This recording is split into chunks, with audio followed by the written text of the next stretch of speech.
Exchange traded funds or ETFs have grown to be one of my favorite options when it comes to investing into the stock market. And for a good reason. They add diversification, they can lower your risk, and they are also great for hands-off investors that want to focus on other things. And even the great Warren Buffett says that index funds or ETFs are a place where every investor should start. But when it comes to trying to pick which ETF and trying to figure out which one might be the best fit for you and your style of investing, things can get confusing to say the least. In this video, we are going to put the JEPI and SCHD ETF head to head and see which ETF is likely the better pick for dividend investors. Now we're going to go through all this and more right after you please drop a like in this video and subscribe for more content like this. Let's first talk a little bit about what an ETF or exchange traded fund actually is. Now an ETF is an investment fund that trades on the stock exchange, similar to individual stocks. It's designed to help track the performance of a specific index, a specific sector, or a group of asset classes. Now, some characteristics that you're going to find when it comes with ETFs in general is that they're going to offer diversification. ETFs offer investor exposure to a diversified portfolio of assets, rather than just investing into one single stock. And like I said earlier during the top of the video, as I get further and further along in my personal investing journey, I'm just finding it easier and less stressful to buy into high quality ETFs rather than buying into a single stock. Because keep in mind, you should really know what's going on with all the different assets in your portfolio. And it can be a lot harder to keep up with single pick stocks rather than just watching over a single or a few ETFs and watch how they're trading. But overall, ETFs do provide a convenient and most of the time a cost-effective way for investors to gain exposure to a wide range of asset classes, sectors, or investment strategies. Now this brings me into the first ETF that we are going to talk about, and this is the Schwab US Dividend Equity ETF known as SCHD. Now SCHD has grown a lot in popularity ever since the fund's inception date of October 2011. The SCHD ETF invests in public equity markets in the US and invests in stocks of companies operating across different sectors like energy, materials, industrials, consumer discretionary consumer staples, healthcare, financials, information technology, and others. Now SCHD is actually up quite a bit since 2011. The actual price of SCHD is up 171+%. The fund has an expense ratio of 0.06%, which is much cheaper than what we're going to see later for what JEPI offers. SCHD pays out a quarterly dividend, and the trailing 12-month dividend rate is $2.64, and the trailing 12-month dividend yield, the starting yield, if you were to buy into SCHD right now, would be around 3.7 to maybe 3.8%. SCHD's assets under management are $45.5 billion.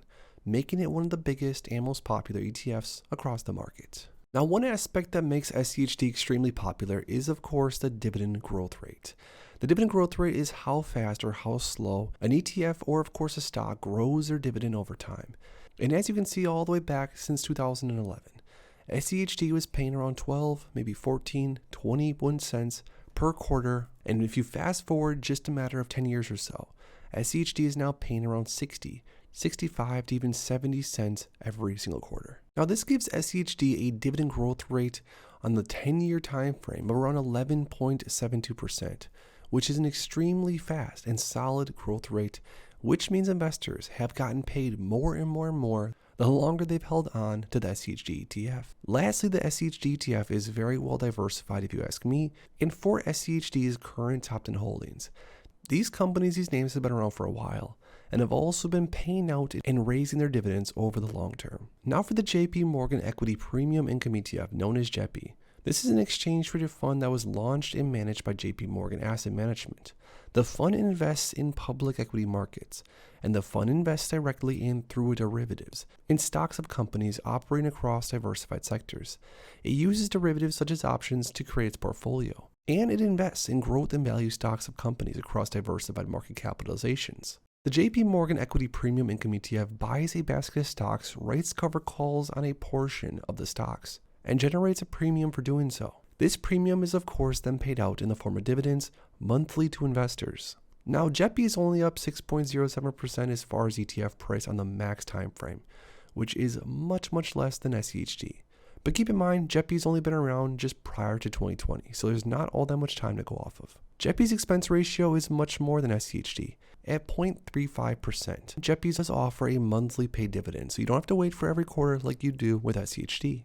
JEPI's paid out $6.19 on the trailing 12-month time frame, and the current yield or the trailing 12-month yield is around 11.3%, so a much higher starting yield than that you would get with SCHD. Now, JEPI's assets under management are $25.91 billion, so although it's still very large, not even close to as large as SCHD. Now, if we were to look at JEPI's dividend payout histories, it doesn't take long to notice that there's not any dividend growth at all. At times, JEPI's paid out 54 cents per month, and at times it's paid out as low as 26 cents per month, and pretty much everything else in between. But if you were to average out the monthly payout for JEPI since inception, it's probably paid out somewhere of around 40 to 45 cents every single month. Now, this is an important factor when you're comparing SCHD to JEPI, because with JEPI, you're likely not going to see the type of dividend growth that you would see with SCHD. So for that reason, it's important for investors to be aware of this and to know that whatever they're getting paid out today as far as dividends go with JEPI, there's a chance they could be getting paid out the same for a long time. Now, if we were to chart out JEPI versus SCHD and look at total return as the metric, and remember total return means dividends plus share price included, so this is even with the big dividends that JEPI pays. Looking at multiple time frames, year to date, JEPI is up 2.94% and SCHD is actually down 5.52%. So with the way the market has been trading, JEPI's dividends have been able to give it a positive year to date return. On the 1 year time frame, JEPI is also beating SCHD at 7.23% return versus SCHD minus 3.13%. On the 3 year time frame though, things change. JEPI's up 42.29% and SCHD is up 51.46%. So although JEPI has actually beaten SCHD on multiple time frames as of recently, it does still seem like over the long term SCHD is likely going to beat out the total return of what that JEPI would offer. So this brings me to my final point, which is a better ETF for an investor to invest into for the long term. Is it JEPI or is it SCHD? Now the answer to this is it's really going to have to come down to what the investor is looking for. If an investor out there is more interested in high income generation ASAP, let's say they want to retire very soon, and or they want to use some of their dividends to start covering bills or maybe start to travel.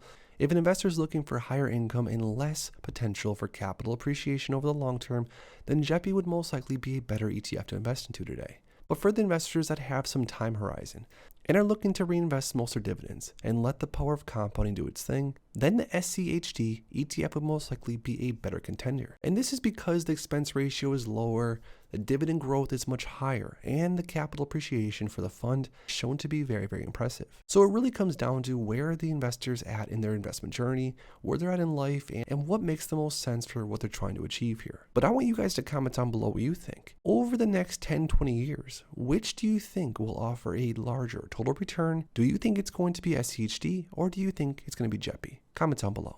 If you enjoyed this video, make sure to please drop a like in the video and subscribe for more. Thanks as always, guys, and I'll see you in the next one.